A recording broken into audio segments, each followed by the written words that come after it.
sehat.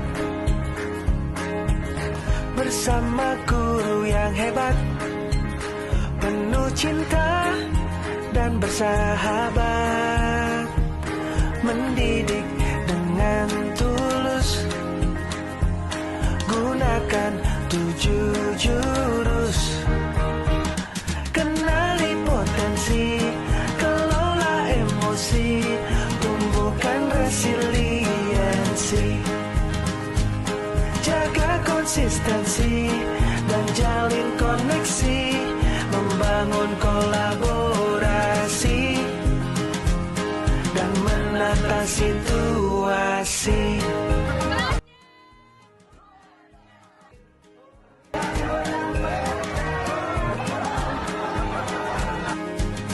Sekolah aman dan nyaman, dan juga menggembirakan,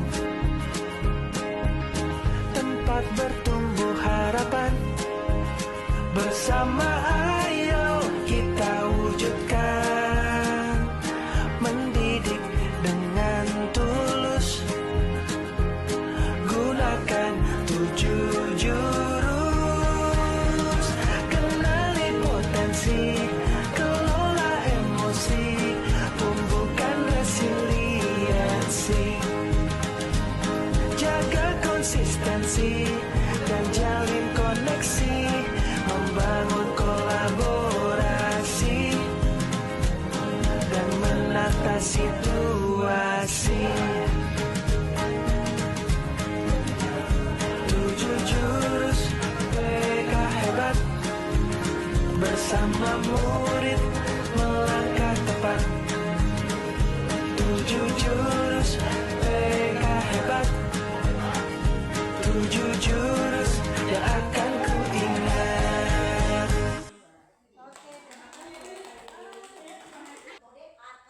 Nah, di mana A itu adalah aktivitas bermain peran dan studi kasus.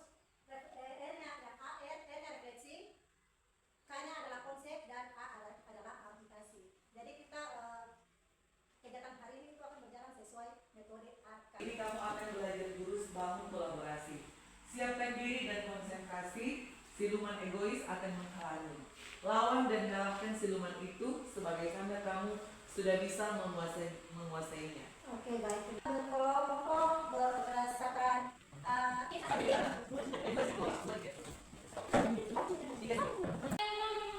kartu kasus beserta perannya masing-masing. Jadi waktu ini nanti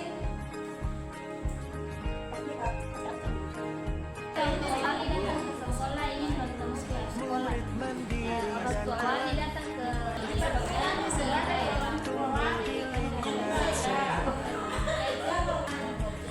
bersama guru yang hebat, penuh cinta dan bersahabat, mendidik dengan tulus, gunakan 7 jurus.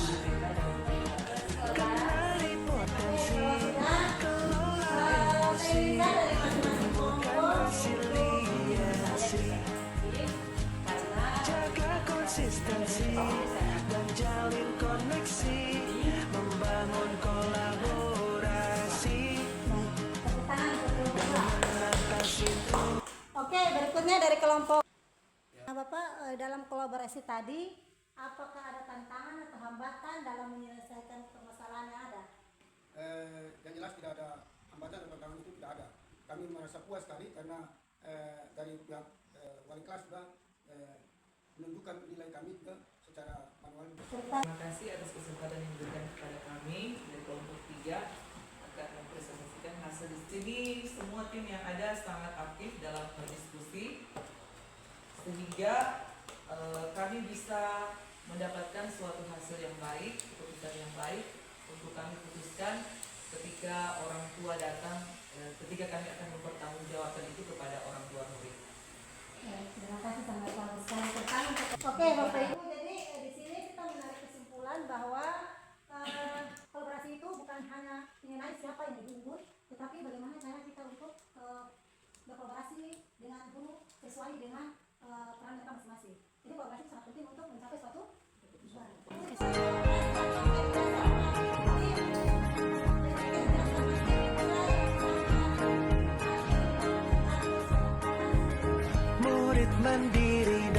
hebat,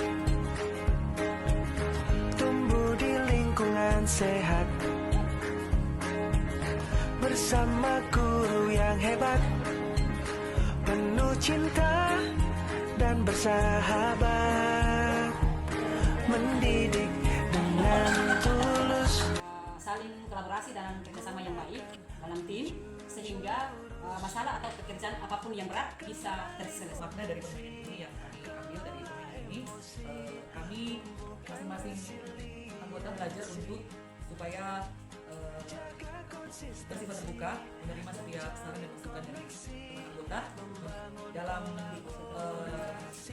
menyelesaikan suatu masalah, sehingga kami bisa mengambil sesuatu yang terbaik, mengumpulkan aspirasi yang terbaik dari semua aspirasi yang dihasilkan, sehingga mendapatkan suatu hasil yang Juga bahwa membuat pembangunan ini yang pertama membutuhkan kekompakan di antara kami berempat ini, karena dalam menyusun menara tersebut kalau tidak membutuhkan kekompakan berarti tidak bisa membuat suatu menara ini dengan kokoh.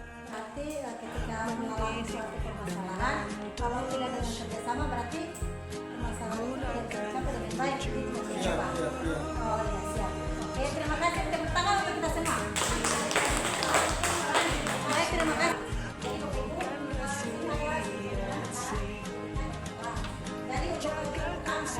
itu adalah pelajaran dan pelajaran dan pembentukan karakter murid. Nah, kita sendiri itu adalah pelayanan. Jadi pelayanan yang menghadirkan orang mengembangkan potensi murid baik dalam bidang pribadi, sosial, dan karir. Untuk kebutuhan kolaborasinya, untuk kolaborasi itu membantu memahami dan mengatasi masalah belajar, sosial, emosional, dan melalui kita mengembangkan program kita dan intervensi terpadu kepada sekolah, guru mata pelajaran, konselor, pihak luar sekolah. Ya, jadi untuk tujuan khususnya guru kelas menciptakan lingkungan belajar yang mendukung dan holistik, sedangkan guru BK meningkatkan kesejahteraan secara pribadi, sosial, akademik, dan karir sebagai bagian dari proses perkembangan yang utuh. Terkena masalah sosial, emosional, perilaku yang mempengaruhi kemampuan belajar. Untuk BK permasalahan sosial. Permasalahan yang dihadapi siswa yang pertama itu universal, itu mayoritas murid kebutuhan umum tanpa risiko tinggi. Jadi universal ini siswa yang mengalami permasalahan tapi masih dalam kategori ringan. Nah, kalau untuk tier 2 yang terakhir itu murid dengan kesulitan yang mulai terlihat membutuhkan dukungan tambahan. Jadi ini masuk dalam permasalahan yang masih kategori siswa yang sudah memerlukan tindak lanjut. Jadi murid dengan kebutuhan signifikan dan kompleks memerlukan layanan individual. Oke. Indikator tentunya kolaborasi dalam penanganan masalah murid.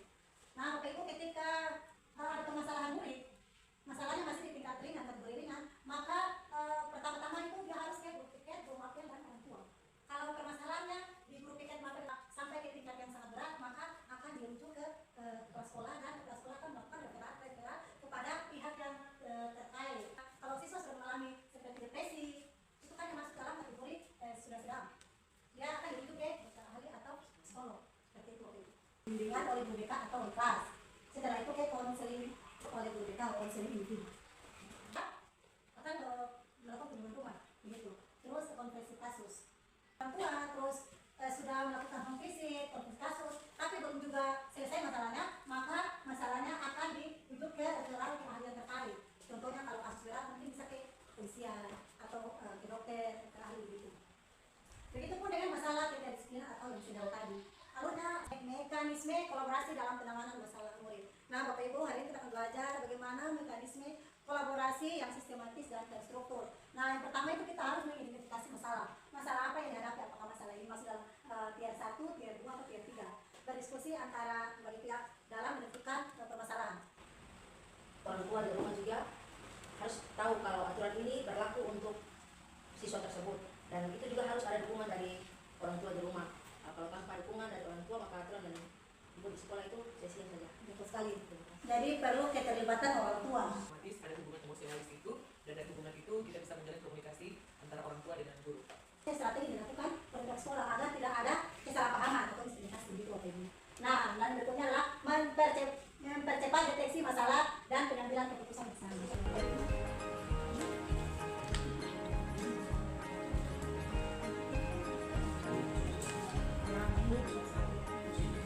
Murid mandiri dan kuat,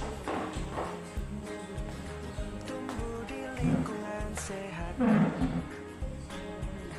bersama guru yang hebat, penuh cinta dan bersahabat, mendidik dengan tulus, gunakan 7 jurus.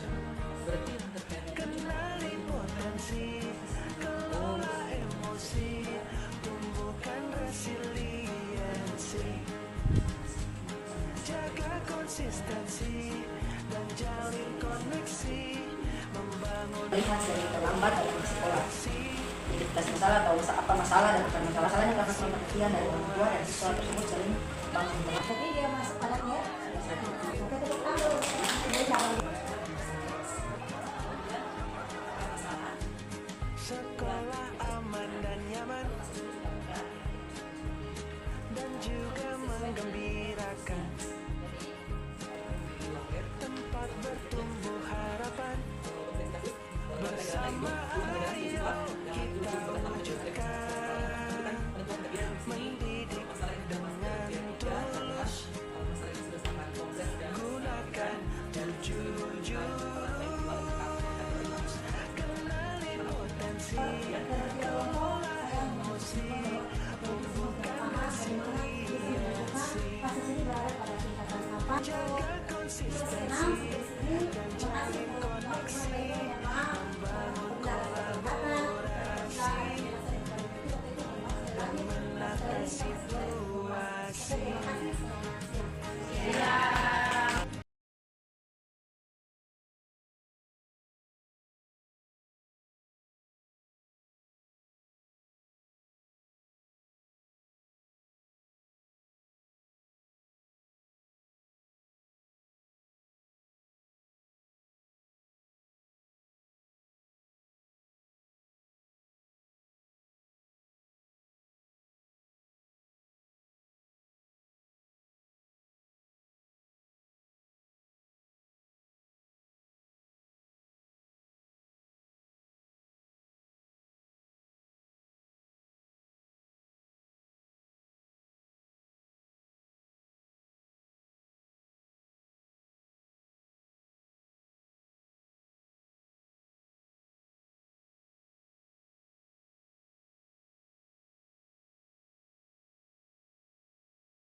Mandiri dan kuat, tumbuh di lingkungan sehat, bersama guru yang hebat, penuh cinta dan bersahabat, mendidik dengan tulus, gunakan 7 jurus, kenali potensi, kelola emosi, tumbuhkan resiliensi, konsistensi dan jalin koneksi, membangun kolaborasi dan menata situasi.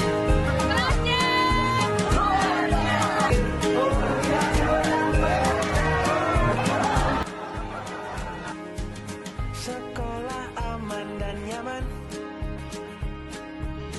dan juga menggembirakan, tempat bertumbuh harapan. Bersama ayo kita wujudkan, mendidik dengan tulus, gunakan 7 jurus, kenali potensi, kelola emosi, tumbuhkan resiliensi, jaga konsistensi dan jalin koneksi, membangun kolaborasi dan menata situasi. 7 jurus PK hebat, bersama murid melangkah tepat. 7 jurus PK hebat, 7 jurus